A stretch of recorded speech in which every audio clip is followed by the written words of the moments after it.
Hello and welcome. I'm David White and I'm here today and we're going to talk about expand your reach, expanding your online reach in particular. And you know what this is all about? Network Navigator. Well, and what is Network Navigator? And why is it important to you? Well, a couple of reasons really. We all live within these networks and we tend to treat them all as one, like our network. But in fact, when we start thinking about our networks and the people we know and our customers, our suppliers, people we work with, people we rely upon, people we hire, people who hire us, okay? These are all different networks and they all kind of connect in different ways. And so much can occur when you get really good at navigating those networks, hence Network Navigator. But it's kind of even more than that. And so I underpin, this is a framework. I underpin the framework with what I call the 5 Ps of Network Navigator, which are people, pitch, which varies from audience to audience or network to network, similarly with people, different groups of people. And we need to consider those people a lot more than most of us do. People, pitch, process, okay? What do we do for them? What could we do for them? Why are we doing it? Okay, how do we do it? All the things to do with the processing. Performance, absolutely key. Are we really measuring what we do with each of our individual networks? And this is the problem, you see, where we lump everyone together. If we do any measurement at all, we measure everyone, right? As one, as being part of one group. But we should be breaking them down into different segments and understanding what happens in the different groups. Who's referring who, for example. And then, so measurement or performance is the 4th P. And the final P is presence. How are you present in each of those networks? And you see, when you start thinking of all your various networks, and I just touched on a couple of the obvious ones, but first of all, if you start listing out your various networks that you work within or know of or that affect you or that you would like or that you could be working with or you should be working with, then you apply the 5 Ps to each of them. Who are those people? What is your pitch to them in particular? What are the processes that they would buy into or you have to deliver? What's the performance measurement? It's not necessarily just sales, but engagement, take-up, clicks. Some of them are not all to do with sales. Sales is a very important measurement, of course. But there's click tracking, there's campaigns, there's advertising, there's so many ways you can measure what's going on. And sometimes the result is nothing. Great, because then what we do is we stop doing that. And then we might be surprised in what we discover when we go and do something randomly because we're trying to do something randomly, which sounds odd. But that's how you make these kind of accidental mistakes, by being in the market. But through the performance measurement, you actually get to work out which ones work. Now, this is sometimes counterintuitive, right? Because things often work that shouldn't on the surface work. But what happens when you find something that works in any of these networks, in any of these Ps, is you double down on them. So you kind of, if you find a pitch that works but shouldn't, make it worse. Again, it sounds unintuitive, right? But this is what makes a difference. This is where you find the golden nuggets. This is where you end up doing things differently from your competitors. It becomes a differentiator. You discover markets right in front of the eyes of all of your competitors. No one else can see them apart from you, because you have changed your thinking, because you've applied this Network Navigator process to your marketplace or your various audience, your groups, your marketplace, your product set, your services. Not everyone, as you know, every client is the same. In fact, the best business from my mind is where every single service is customized. And there's a couple of reasons. The first thing is not every element of those service, of course, is customized, just maybe the top and the bottom, just beginning and the end. You're changing the inputs or customizing the inputs to work with something the client has that no one else has, or you're delivering an unusual or unexpected outcome that no one else is delivering. Why is this important? Because you now own that client and other suppliers won't change themselves to fit the client needs. And the client knows it. You move from being a commodity to being an expert service. Now your pricing can increase, your profit margins will increase, and your business becomes more predictable. So this all comes from understanding your audience and applying the Network Navigator Framework and the 5 Ps. This slide is about some live resources. And this event was originally recorded live, and you're probably not watching it live, but during the week it's still kind of live. It's the same week that it was originally broadcast. And during that week, the resources that apply to this particular broadcast are available free. Completely free, and you can download them directly. After that, you can join my Patreon group, or you can book a one-to-one call with me, whichever you want to do, whatever is right for you. You get access to all that information through scanning this QR code, and then you can choose what you want to do, where you want to go. There are some actual free resources that are available now, which you don't need a Patreon membership, which are distributed through Patreon freely. And you can go there and get it to your heart's content. It's all there. It's there for you. And you get it via that link or QR code. So bit.ly, famous link shortener, live resources. More of a historic thing than necessary. So accurate as it was in the beginning. So one of the resources that I've been working on is a book. A book? What's a book? Well, in this case, the one I'm showing is kind of an ebook. And it's a mock-up because at this time of recording, it's not actually live. But I'm pretty comfortable with that. Title graphic, craft offers your customers crave, sales strategy secrets, 81 secrets, 47 lessons, 99 top tips. I actually counted them as opposed to engineered them to be those numbers. But yeah, it's just shy of 300, might be 300 pages. It depends on what the final edit count. Now, I'm just like at the end of, I've written it, I'm just doing the final edit. So the exact page count is pretty close to 300 pages on a printed form. So I don't know what that would be on an ebook, but 300 pages. The original target was 30,000 words, just to give me a kind of a size. Could take a couple of hours of reading, although it's really 3 books. And it's based on this presentation and the last 2 presentations. So you can dive in and go to, effectively, section 1, which refers to video 1. And by the way, the book, the ebook, which will become a printed book, there is a reference to the film, but you don't need to watch the video and read the book. You could read the book standalone, and if you want to hear me talk about it and probably come up with some additional points or flesh out some of the issues that I cover, I'm just talking about them, kind of from the heart, as opposed to scripted. Whereas the book, of course, is written, it's scripted, it's planned. You'll find it's a brain dump. I mean, bullet point after bullet point, sequence after sequence. There are 81 secrets. I got there by accident, not by accident, but I counted them afterwards. So I didn't know how many secrets I was going to add. I just kind of went through it and did each chapter, and the secrets and insights fell out, right, or as I wrote it. And then I counted them after I'd written it. And they are listed, so you can go, chapter to chapter, page to page, and you could count. And if you did count, you'd come up with 81. They're pretty straightforward, but available in that ebook. Going to be launched extremely soon. So here's a classic phrase, which is to do with online reach, and really starts to get us into this presentation. The best place to hide a dead body is page 2 of Google search results. Now, what is that? What a strange thing to say. Hide a dead body? The point is that people rarely click through to page 2 on Google, right? It's more likely that if you're not on page 1, you won't be found. It's more likely that people will, I would change my search term, wouldn't you?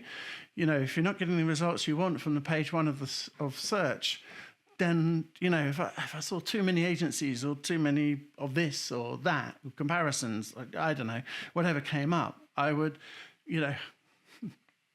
I would customize it. Maybe I'm looking for a certain type of shop in a certain type of place. I might type in you know, I don't know, podcast company in West London, right? But my original search might have been podcasts company, okay, which would give me anywhere in the world. Or if I was on google.co.uk, maybe it would have given me the wider UK market. But if I type West London, or maybe I'd searched for London, but then I type, oh, yeah, I didn't want to go to East London or North London, narrowed my search, changed my search, bang, okay, West London.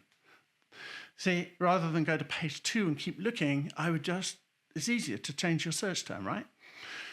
And then I would only call maybe 3 or 4 or 2 or 1, just a few, very few. I mean, honestly, if I called someone because I recognized there were 3 streets away from me, why would I call anyone else? And if I called them and the price sounded pretty reasonable, it's like, yeah, okay, I can save a lot of time and go and have it today.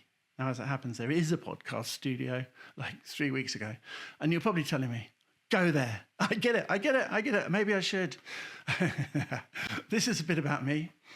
And some of the clients that I've worked with, some of the TV stations that I've been asked questions on, and I just threw in for good measure a testimonial. I just looked at my LinkedIn profile. I got 29 testimonials there.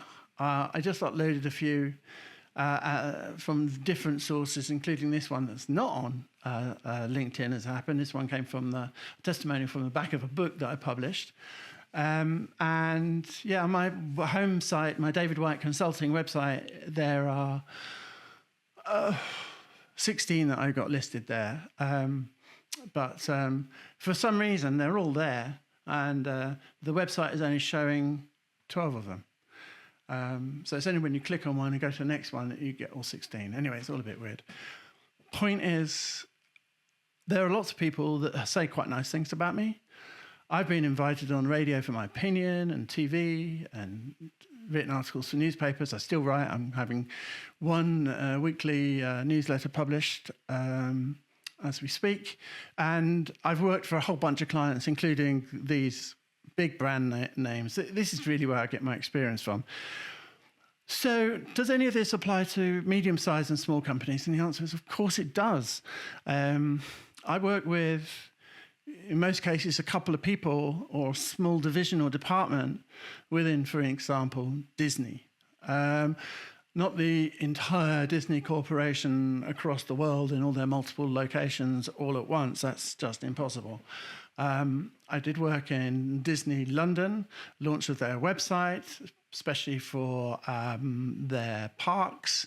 And then that moved to France, and I started working with Disney Paris very briefly, doing a handover. But I worked, for instance, with Disney for several, if not many years. I can't remember how many. Most of these companies that you see here actually, in reality, were either one-off projects that lasted a very long time, occasionally short-term projects. I mean, Vodafone was years and years. We Buy Any Car was just continuous. Virgin Money was years and years, one real project. Thornton's was just a revolving set of projects. And so it goes on. Okay. Let's look at this. So Sean Gardner about social media and reference to reach. It's not just an activity, it's an investment of valuable time and resources. Surround yourself with people who not just support you and stay with you, but inform your thinking about ways to wow your online presence. Now, I've heard similar phrases for this in many ways. You are the output of the people that you surround yourself with. And I think that's true. So if you surround yourself with some experts with expert knowledge, chances are you'll know the right people and be able to ask or get the right answers to the questions that you might not even have thought of yet. But the other thing is, when it comes to social media and social media marketing, I'm going to get to a slide later that I think reveals there's 3 billion people on Facebook alone. Wow, it's like, are you really going to be surrounded by 3 billion people? Yeah, but out of those 3 billion, how many do we really need as customers? Oh, well, maybe the answer is hundreds or thousands, or maybe it's tens of thousands. Rarely is the answer 3 billion, right? So we're always looking for a subset. But we can target that subset. And we can surround ourselves with those people who meet you, who want to meet you. You want to meet them, and you can support them. They will support you back. You give them information they want. You tune into them, and we kind of covered that in the last 2 sessions. But this is kind of where the rubber meets the road. This is why we would do that. Why we would tune into our audience and find out what they want and give it to them, right? Because these are the people that can also give you rapid feedback and tell others and grow your audience. So it's not just we do social media. It's like that's where our market is.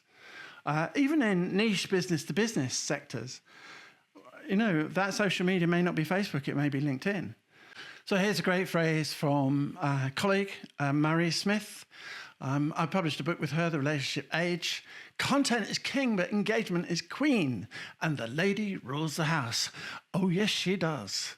You can produce all the content in the world, but it ain't no good if no one's reading it. So you need to ensure that your content engages. So this is about delivering to the marketplace information that your target users would be interested in. That's harder than it sounds, okay? But it can be done. And then it needs to be engaging.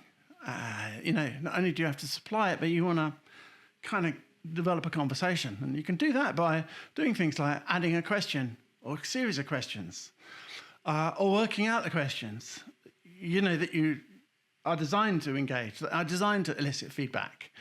It could be, how do you solve? What do you think of? I've got this and this, which is best? There's a whole lot of ways of asking questions that you can employ, and a ton of questions that you can ask. And these are all engaging, and that's why we use them, is to engage. Okay, so let's run through Network Navigator a little bit more depth. I covered earlier what they are. Today we're just talking with regard to online reach, about the 5 Ps and Network Navigator: people, pitch, process, performance, and presence. And we've got a case study coming up. I also got quite a few benefits for doing this. Obviously, we've got increased visibility, we've got higher engagement, we've got improved brand awareness, lead generation, credibility, customer relationships. Ultimately, all of this, the key benefit, and this is just really for online reach, is more sales conversions. Now, in next week's presentation, I'm talking about offline reach. The outcome, more sales conversions. So why separate online and offline? Well, they're kind of different skill sets. They are definitely using different media. So very often, nowadays, especially at the beginning, it was always referred to as new media. And there's a magazine called New Media Age. It's not so new now, it's like 20 odd years. But funnily enough, as everyone has not everyone, but a huge number of people have gone online, far less people are skilled with offline. Having saying all that, online itself is fairly complex. There is a lot to it. It has become sophisticated. And Dan Kennedy, in that quote that he gives me, that testimonial, he talks about how I unravel things. I think it's his quote anyway. And but the point is that all this stuff of online, offline, it doesn't matter. It's really, where is the customer? What interests the customer? What media do they use? If they use online, where do they go online? Okay, so none of this is like from the perspective of the media. The media is a means to get to the audience. So everything is in the perspective of the audience. That's the difference. It's like, we're not coming from the perspective of what your product is or service is. I don't need experience. I know it helps to have some background knowledge, but I don't necessarily need experience in nuclear physics to help sell nuclear electricity, for example. What I need to know is, who is the audience? Who's the kind of person that would buy this thing? And now really what I'm doing is I want to talk to that person in a language that they can understand. Now, for that, I might need to understand a little bit about nuclear science and what the keywords are and what the big issues mean. Sure. Now that I can learn. But I don't actually need to be a nuclear physicist or scientist and to be actually at it with the electrodes, as it were. Okay, I can let scientists do all that stuff, and the company would be much wiser to do that as well. I would only blow myself up. But I certainly wouldn't blow myself up if my job was to work out communication strategies, to talk with the audience, to go where they are, find out what they're interested in talking about, and delivering it to them, right? This is what it's all about, giving people what they need, what they want. So I said I was coming to this. 3.6 billion use social media. I thought it was Facebook, but Facebook probably makes a huge percentage of that. But 3.6 billion use social media, and that would include YouTube, LinkedIn, Pinterest, Twitter or X, and so on. And it's projected, according to Statista, to 4.41 by 2025. That's only next year. That's a huge growth. It's nearly another billion people. One thing I'd just like you to be aware of is every year there's a new group of school leavers entering the workplace, or university graduates getting jobs, okay, having incomes, starting families. There's always this new wave of people that have money, that could be your customers. And overall, it just seems to be growing, especially the number of people who are able and have access to the internet is certainly continuing to grow. So it's not about age necessarily, it's about access to internet. Okay, I got a case study for you. You know, I have to talk in terms of generic case studies. I can't name company names. I have done, and in certain circumstances I can, but usually it's just not really possible. And it's not possible because of the things that I say or would like to say. And I know this. I go to a client and I say, well, I want to explain the problem that you had and how we solved it. And they go, no. They don't want to admit first that they had a problem, and they certainly don't want me telling the competition how they solved it. So for that simple reason, it's very difficult for me to get a client of mine to sign off on a case study because of what I would like to say compared to what they're prepared to say. So most of the testimonials have come as a result of me asking for case studies and those companies saying, I can't give you a case study, but I can give you a testimonial, right? So people do what they can in the circumstances. So I'm going to look at this one because it's kind of generic, it's kind of common, and there's a lot of competition for it.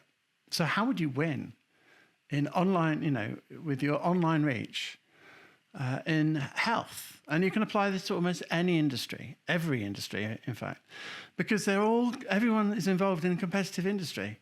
Why is it competitive? Generally because competitive industries are industries that are in demand. People want solutions, they want answers, they want products, they want services. And obviously we're only too happy to give it to them. And when you start doing that and it becomes successful, you have to register your accounts, people find out what's going on, people working for you leave, set up in competition just occurs. But competition means there's a market. And if there's a market, fantastic. Now we can address that market. And that's what we're going to do using this example, very competitive example, and focusing in on online reach. So a very common statement is that their audience, an organization's audience is difficult to reach. It might be difficult to reach because it's kind of everyone, right? If we look back at this little case study, this screen here, this is quite specific, but it's not that specific. We're going to help women. Well, that's like half the population. Lose weight. Okay, so that's a subset of the female population. Safely and consistent. Well, who wouldn't want to do it safely? So that's not really that competitive. But maybe for some people, they've got an eye on safety. So maybe that's an edge. I'm not sure it should be in the headline. But I think consistently should. And what they're saying is this isn't a fad diet. This is something that you can live with over time. So maybe safely is pretty good. Or maybe, well, it certainly works, okay? But still, they're targeting a massive audience. Very difficult to reach the specific group because it could be, half the world's population, roughly speaking. So I would want to go deeper on that, and I would create campaigns that might be the front page of their website. It's just pretty bland. I might recommend several websites or testing additional websites where we go after specific segments, different, active, energetic, women that go to the gym, places or after pregnancy, places or times in life that are where women are particularly weight conscious. Maybe it's before getting married, maybe it's after getting married, before the honeymoon, before the holiday season. I mean, I do hear a lot of people talking about wanting to lose weight before they go on holiday, for example. So, there is time of year, seasoning is another way that anyone could alter their marketing at least 4 times a year just to relate it to the season, which doesn't appear to be happening even on that website, which looks like a pretty good design to me. So how do we get to all this? I mean, I've just guessed on a couple, but how do we know what works? And the answer is audience research. And with that research, we're able to segment, and that's what I was immediately talking about, going towards, finding women that are, I'm not dedicated. It's not about me finding women. It's about that website and websites like it who want to target women. They have made that decision. Having made that decision, it still is a massive market. So we need to narrow it down or segment into smaller groups. Why? Well, the reason we would want to do that is because we want to talk to that group. We basically want our marketplace, our audience, to tune in. This is a Network Navigator speaking here. We want our audience, in the given network, the women who want to lose weight, who are also in a fitness regime, or are slimming before a holiday, or whatever, the segment we identify, to be able to say, these guys are for me, right? This is what I'm looking for. They're speaking on my language, right? It's another way of putting it, okay? Personalization, that's what we're doing here. We're getting closer to our customer needs and saying, boy, have I got the solution for you? Because we want them to say, boy, have you got the solution for me, right? That's how we make sales, giving people what they want. Okay, the brand needed differentiation. This is another issue. How do we differentiate? And the answer is, first we do everything covered in that previous slide. But it goes further than that. Having identified who our target market is, having segmented specific audiences that we want to go after, we now create value propositions aimed at them. Now, this is so much easier when we know who we're talking to. Plus, when we're making a value proposition that is aimed at a specific audience segment, that audience segment is much more likely to go, you're the one for me, which is the outcome we're looking for, right? Having done all that, it can be boring. And so we introduce, instead of a tick box list of all the way we match your needs, we start telling stories. Hey, we're working with a fitness instructor who had this issue, had poor time availability, was really busy, always physical, going at it all day, didn't have long breaks. Would have loved long breaks, but practically didn't have long breaks. And also we didn't want to, there's no point in laying out a big meal that requires presentation. It can't have presentation time. It's got to be natural, organic. It's got to be fast. And also it doesn't need to be overly filling. Okay? It's kind of a food snack regime is what we want. Enough food to fill you, to satisfy your bodily needs, and at the frequency that's actually right, that doesn't completely starve you. But it's also nutritious and valuable, right? So we get there through storytelling techniques. And that develops into messages or a series of key messages that we can trickle through those stories So when you start thinking back on this now, what have we got? We haven't just got like any women, half the population. We've got women in a certain role who will have certain needs, or we can deliver a specific solution, tell them a certain story, and relay a consistent series of messages that they keep hearing. So if they don't get it the first time, that's the one for me.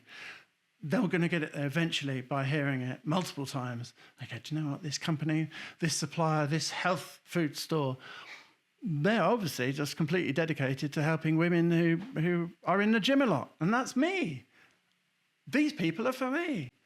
This is the situation we want to land ourselves in when it comes to our business and our marketing. Okay, so here's another issue. Let's say this all goes really well.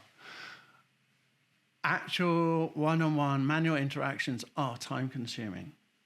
When we've got, a high-volume product to sell, let's say it's a dietary product or package of products, margins are often slim because we know what we're up against, supermarket food costs. As much as our products may be a whole lot better than you can get from a supermarket, this is what our average shopper is going to compare things to, like it or not. Probably not, right? And it's probably cheaper. And people will pay less, even though if they know it's bad for them. But we can reduce our costs through automation. We can reduce our marketing costs through having content calendars and just being organized through these processes as I've described. And we can also have an automatic CRM system, customer relationship management, so that when people fill in a form, they automatically find themselves in a process, a sales process, a communications process, an update program, an events calendar. There's so much we can do. We can send out questionnaires. We can be engaging in so many different ways. Not everyone's going to fill out the questionnaire. Not everyone's going to engage. But unless we're engaging, why should they? Okay. Performance. Still on the healthcare study. Measuring and optimizing the efforts. Now, a lot of people put systems in place for measurement, like, for instance, Google Analytics. Completely free, easy to do, and because it's kind of so easy and because there's so much data, it's often handled by a junior person or outsourced to the agency. It's one of the things the agency does for us. But hang on, what are they really doing, right? Are they really measuring? Well, probably they are, because Google Analytics does it for them. But are they really optimizing? Turns out a lot less than 5% of businesses ever do an A/B test. And yet most of the software and these analytic tools have the capability to do A/B testing.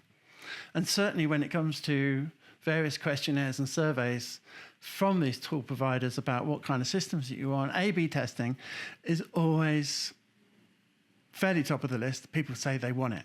It's just that in reality is almost no one uses it. Why? I think it's because it's left to as a junior activity, as a kind of a mechanical process that a junior can do, because it is often about scanning loads of data, but it actually has senior management implications. Because if you know what works, and specifically what is working, you can double down on that and completely change your business for the better. And yet, weirdly, most companies don't do it. Certainly in most cases, when I'm called in, and my task is to find new areas in a stagnant business, grow market share, common question, requirement. But they're all related. They've got convoluted ways of sometimes describing these projects.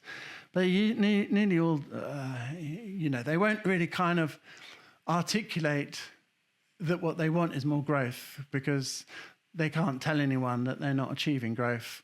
They have been telling everyone how much growth they've been achieving, so they can't kind of then reverse and go in denial, and unless you're in one of those situations where the company knows it's in recovery mode and it's just made enormous losses. by which time, in many cases, I guess it's too late. But it's rare that I really get involved in those because, they're kind of closer to liquidation events. That's not my real specialty. Turnaround, definitely. I've done it. I've been called in by accountants to come in and work on a business or to look at a business that's just been bought. That's another timely situation where a third-party set of eyes can be useful to bring in. But for a lot of people, no, they're running their business as best as it can be run, okay? But funnily enough, when I get invited in, these are the kind of things that I go and look at, their analytics, their past visitors, and their feedback. And I A/B testing, and I find that, if they've got feedback, they've been reading it, but it's the wrong person. They've not been acting on it. They probably haven't done A/B testing. They probably have tons of data, and all the answers already exist. But the most important thing in all of this really is this feedback loop. But it's a looping thing. It's not a one way. They don't just randomly leave comments and then you ignore them. So I just had to change my bank account on a life insurance policy, mention no names. And so I sent them my new details, and I got a lovely letter back in my new address. Yeah, that was it. No, thank you, we got your information. Okay. So sure enough, next month they tried to do a direct debit. I changed my bank account. It failed. I'd written to them, I told them. I then get a call. Customer satisfaction. Hey, you had this interaction with us. Can you tell us what we found, what you thought? And I said, well, 0 to 10, give it a score. Well, 0. I wrote to you with a specific issue. I'm changing my bank account. And you didn't change it. So I can't give any other result other than 0 out of 10. And as a result, you're still trying to take a direct debit despite the fact that I wrote to you. So, okay. Very apologetic, just part of the survey team. I'll pass that back.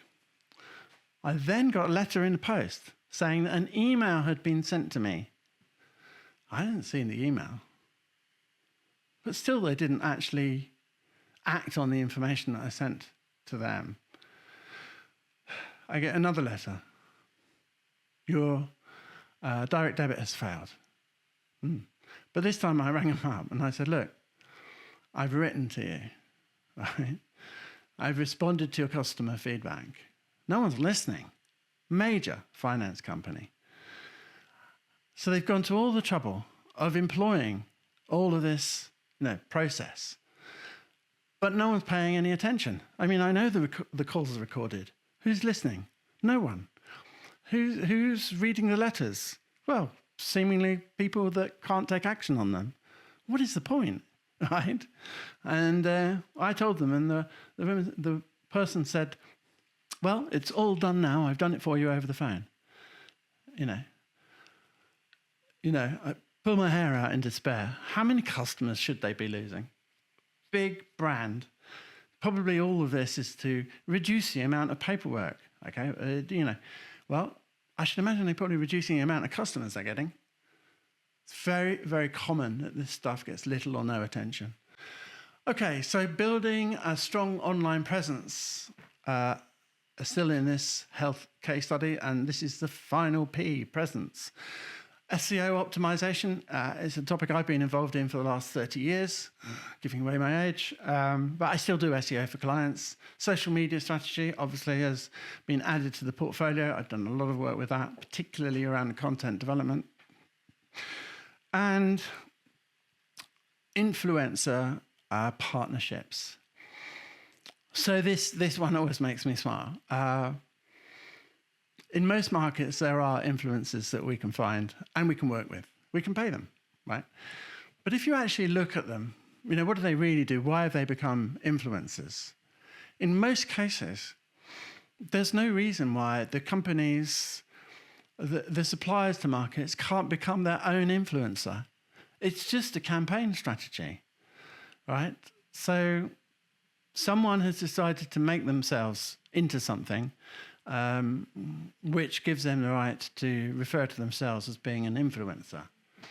But what they've really done is they've built traffic and they focused their communication in a given sector And so with that reputation that they've built by doing those two things, which is exactly what we're talking about, they can now charge a premium for companies that somehow didn't do it themselves.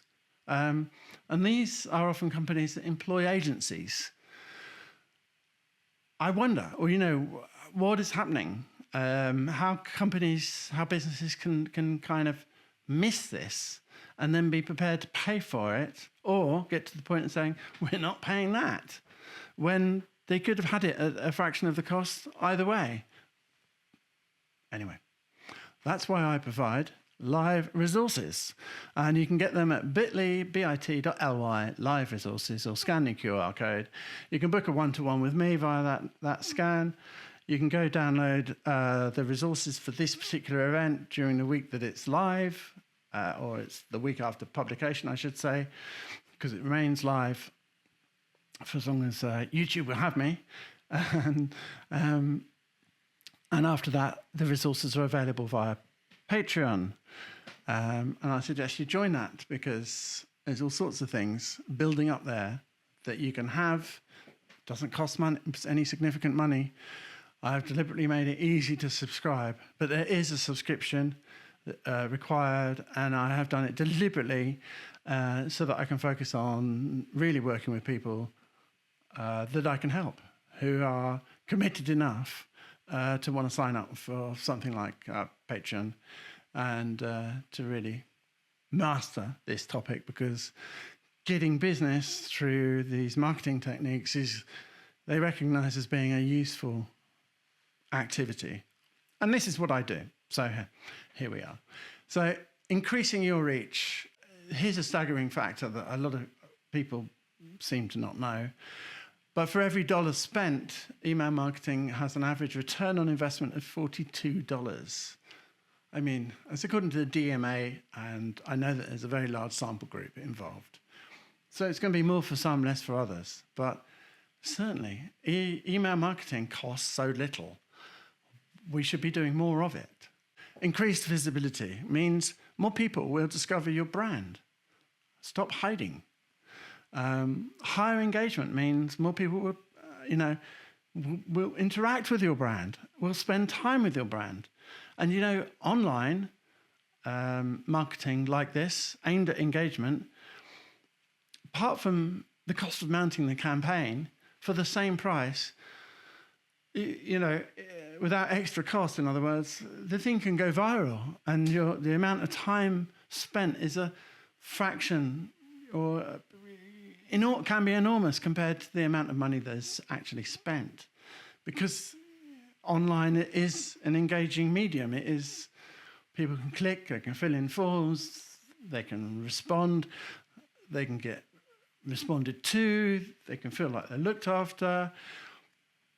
There's all sorts of, chat box and systems, CRM systems, sequences, right? So obviously a key benefit is improved brand awareness, but it's not about necessarily just increasing the awareness of your brand. It's about telling people about what it is that you offer. What can you do for them? And there's lots of ways. Some people like discounts or coupons. It works for them. It may be appropriate. It may not be. Other people, free trials, book an appointment. It can be any kind of offer. Just being offered the offer is a pleasure. Knowing that they've been offered something registers somehow more deeply when you're giving things away. But you can give things that don't cost anything, or give things that you want to give away, like test drives.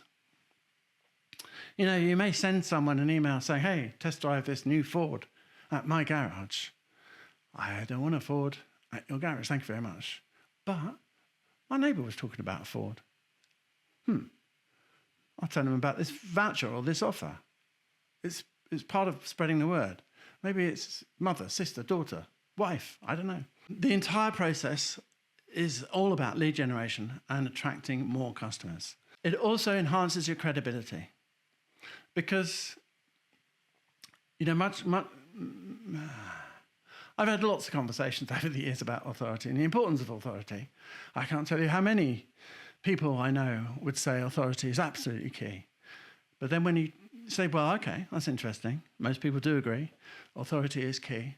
But when you ask, what have you done about it? Why are you an authority? What have you authored? The answer is less than 5% of the people, or less than 2% of the people in the world have ever authored anything, okay? Let alone companies as well. But businesses can be authors. You can author. You can provide guides. It can be a video guide. It could be an audio guide. It could be a written guide. It can even be a person standing at the front door of your office or retail outlet. And what they do is they direct your customers or your visitors to the appropriate place. That person has a door authority. Now, it sounds crazy, but these are the kind of things that build trust with customers. They build relationships. There is a person there or someone that they can ask. Someone who's like communicating or there to communicate with them, who's sharing information. That's what you do as an author. You share information. It's why I'm publishing a book. You can say, why am I giving it all away? But I am, right? But nothing in that book is tailored to you. I can't tailor anything in a book to you. I can only do a one-to-one with you and tailor that to you, right? So I'm by no means giving everything away, but I am giving a lot of information away. So much so, I would hope that you consider that I am an authority in this field because I've written a book about it and because you can look at that book before you talk to me and you go, do you know what? This character knows his or her stuff. That's what positioning as an authority is all about. And so what have I done as an authority? Right? I use these concepts. These are real. I've written books to become an authority in the marketplace. I am doing the things that I recommend. Anyway, increased sales, which is obviously the bottom line. More visibility and engagement can lead to higher conversions and sales. Online is a system or a method of providing proof. It's not usually the thing that does the conversion.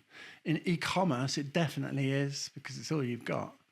But you're in a market where you're probably selling someone else's products and they know what they want.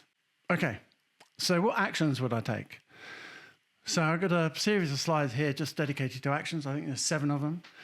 Number 1 is to set clear goals. Define what you want to achieve with your online reach efforts. Most people never write them down. Most people say we want more. More what? The more clarity we have on what it is that we want, the more likely we're going to get it. But if we just have a vague approach or idea to, well, we just want more sales, then the whole point of writing it down is say, okay, we want more sales, which means that, write that out, which means that, fill in the blank, which means that, complete the sentence. And when you get to write them out like this, you end up with clarity on your goals. Really important, because if you have clarity on your goals, you stand a chance of getting the outcome that you want. Number 2 is understand your audience. And a lot of people will tell me, our audience is everywhere. That may be true, but which audience, which network, which group do you want to pay to market to? Pay in time, pay in money, pay in effort, okay? If you had to choose a group or a segment, which would be the group most likely to give you a return on your time, effort, and money spent? So trying to work that out, those most likely to buy, or those most influential or most likely to bring about referrals, okay, these are things you need to understand. What are their preferences? What are their behaviors? What are their needs? And how does it fit with your business and your plan? Choose the best one. When you understand who your audience is and you're pretty clear on your objectives, you can now create a content strategy that matches that. So we did talk about this earlier, defining what you want to achieve. And then it's implementing, in this case, SEO best practices, but best practices wherever you can, for sure. But SEO best practice is key. Creating usable and useful content rather than just creating tens of thousands of pages with kind of one word or a postcode on it. I've been there, I've done it. There's lots of techniques that can work in the short term, but after a while, you'll find that most of the techniques where you are specifically trying to twist the arm of the search engine are short-lived because search engines realize what you're doing. But also, it's not particularly consumer-friendly. So what you really want to do, the best practice, is to focus on what does the consumer need. Now, when we start thinking about it, it does mean we need to know who our consumer is, which is why we did that audience segmentation and research earlier, which is why we create a content strategy to match our audience needs, right? So it all fits. It all works together. Then, when we've got that information to hand, use multiple channels. So certainly our SEO, our website, should match our goals and objectives, but different people consume different media in different quantities in different ways. Some people swear by and only use Facebook. Other people could not see themselves ever having an account on Facebook. It's just the way it is. Other people are on LinkedIn and can't see themselves being anywhere else. Again, it's a personal decision. It's how it is for them.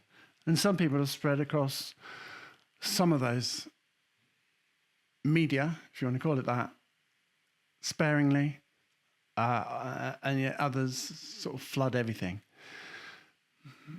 It just varies. But if you are across a range of specific media and you've worked out that these media are where your audience goes, well, you can reduce the cost, narrow the focus, and get more of the outcomes that you want based on the clarity of your goals, because you know who you're targeting, which will help you focus on where the audience is. Monitor performance. We've spoken about this. Not only monitor them, but regularly check them. You've got to look at them at least weekly, if not daily. Someone should be looking, but not just looking. You need someone to be acting upon, fine-tuning, or producing a high-level report on what the feedback was. You know, the average comment or a selection of comments. And then someone should be reading those reports that can act upon them. Because, you know, it should be a product manager level thing. You know, someone should be changing or adapting and have a responsibility for adapting and changing the product or the service offered or the way it's offered to meet customer needs. Because if you don't do that, if you're not adapting and evolving, then you're leaving the door open for competitors and losing market share when you could be gaining it. It's not like this is information that's costing you anything. It's just, well, apart from time and effort.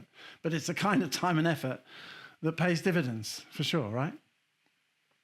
You know, if the objective is growth, which invariably it is, then that growth, organic growth, will come from feedback from the actual markets that you're in.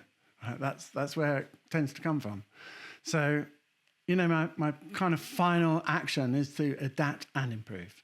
Use those data insights to refine your strategy to improve results. Okay, as I've mentioned before, live resources, go visit bit.ly live resources, or scan this QR code. You can book a one-to-one with me. You can download the resources that are relative to this presentation and past presentations.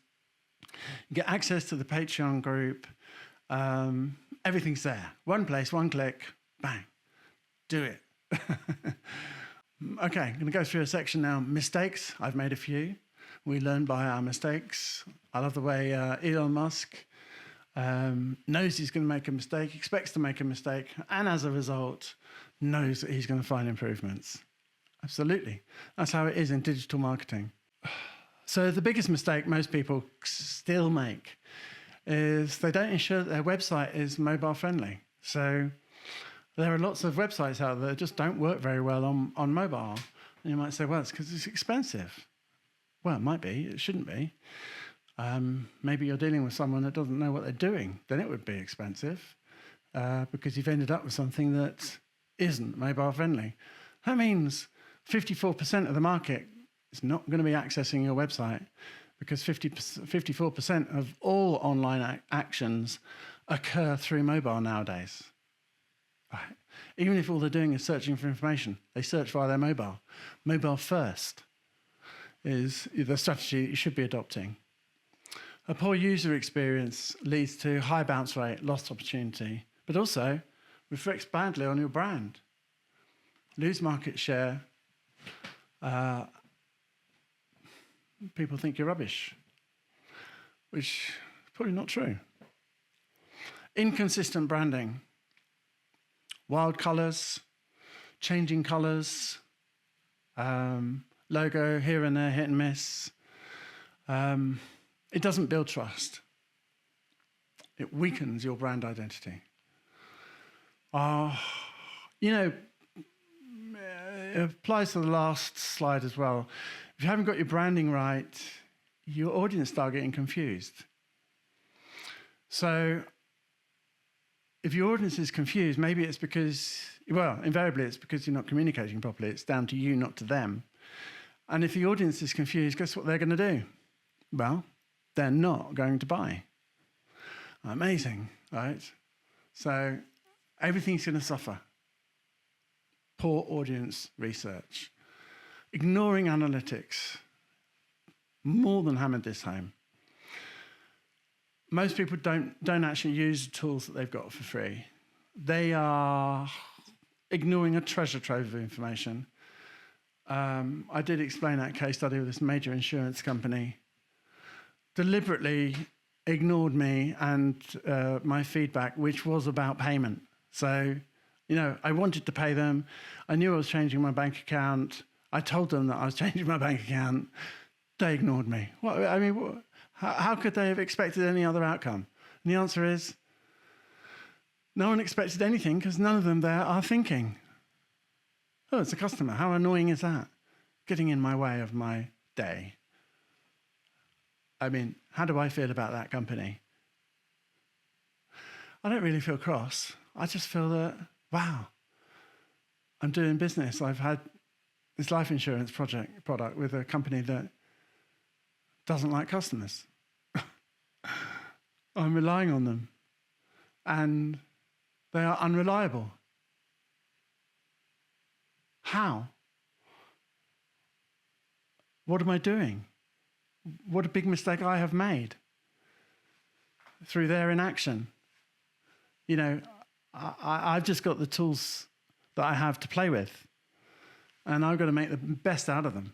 And that includes changing tools. That includes saying, you know what, I've seen how you work, and it worries me, and I don't like it. So I'm going to switch.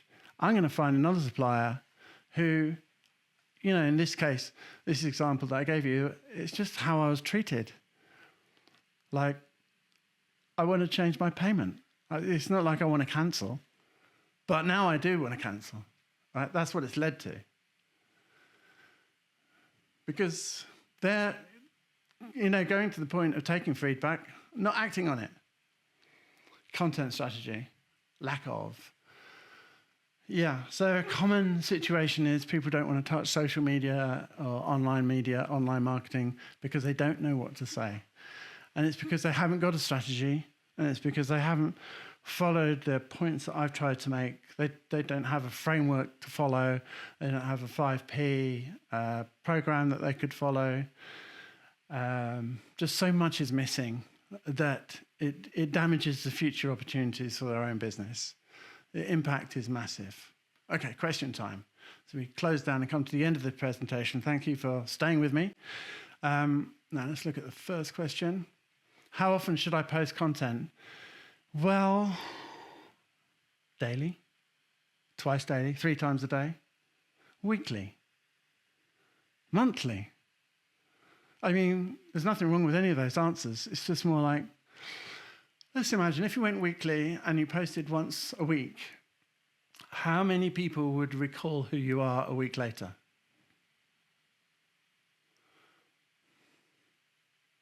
Guarantee you'd lose some. So this means you'd be restarting your campaign every week. This wouldn't be the case if you had a content strategy. A content strategy means that you are prepared, you have prepared, you know what you want to say, and you've got multiple ways of saying it, and you can even say it several times during the day. You've got several ways of saying it, so you can say it in a ways that aren't boring, are interesting. You can add color to those things. You can add pictures to those things. You can add presentations to those things. You can give information, produce reports. You've almost certainly got most of this information already available. You have experts in your employ who you could ask questions of, who you could survey, many of whom, not all, but many of whom would be open and sharing. Once you started talking to them and they knew you were going to come back and ask the same question next month, hey, what's your, how could you contribute to our content strategy? Some of those people will get really energized, really excited, and start being actively say, hey, this is the kind of company I want to work for. A progressive company that really wants to talk to the marketplace, because I got some important things to say. People should be aware. And you can turn kind of boring industries into fascinating businesses that people want to be a part of. They drive customers. You attract people like a magnet, okay? What type of content works best? So glib remarks doesn't tend to work so well. But if you can relate a current event with a solution that you've got, so maybe something's happening with shipping is a bit worrying. It would be worrying if it's reported in the press, but actually you have a solution to a generic or a general or a specific shipping type of problem. Well, you could publish that, and that would be high quality content, timely, potentially valuable, certainly interesting. And if you ended it with a question, potentially engaging. If you knew who your audience was, even more so. Next question. How do I measure success? Back to that performance again, the P for performance. Analytics tools. There's more than Google Analytics, but as we're talking about online reach, a big chunk of your activity should be your website. And so you can use things like Google Analytics, but it also measures, on mobile, which should be the same website, because your website should work on mobile as well as on the desktop. But you have to measure them, but more importantly, respond to the analytics that you find. And if they're not very interesting, change things so they become more interesting. Now, if you want more ideas, there's a bunch of books. I can highly recommend Crushing It. I got 2 books here by Gary Vaynerchuk, Crushing It and Jab, Jab, Right Hook. These are great books. 2 others favorites of mine. One is Made to Stick by Chip Heath and Dan Heath, brothers. And my preferred writer is Seth Godin. I love his stuff. It's funny, it's engaging. This is marketing. You can't be seen until you learn to see. It's so true. Someone asked me the other day, especially as they know that I write books, what made you become a writer? And the answer is, I read a lot. Or I read a lot before I became a writer. And I think I maintain my writing by continuing to read. Right? So it's through reading a lot that has helped to make me a writer. Now, you'll be the judge of whether I'm good or bad at my writing. I don't know. I love writing it. I write it with a passion. But I'm not writing novels. I'm not trying to make them sexy or exciting. I'm actually trying to share good and useful information that people can put to practical use. And that's a bit dry. But it may be dry, but it's business. And that's not a dry subject at all. Thank you all for joining me. It's been fun to talk to you. I have these live resources available at bit.ly, live resources, or scan the QR code. And my next event will be on offline reach.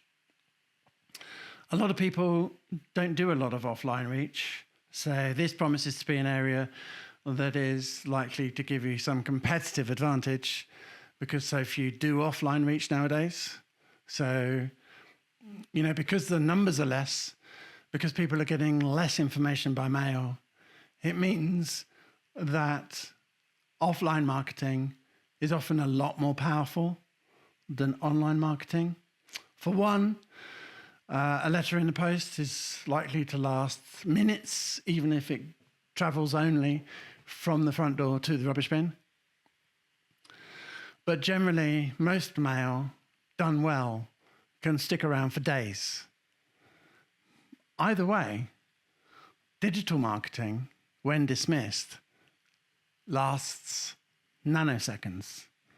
And the vast majority of digital marketing has a life of nanoseconds because it's easily dismissed. I can't tell you how many times I've dismissed stuff and then thought afterwards, oh, what was that? I'm interested in that, but I can't go back. Whereas I can reach into the bin and pull something out that I decided first to throw away and then secondly thought, I should grab that. That's really of interest.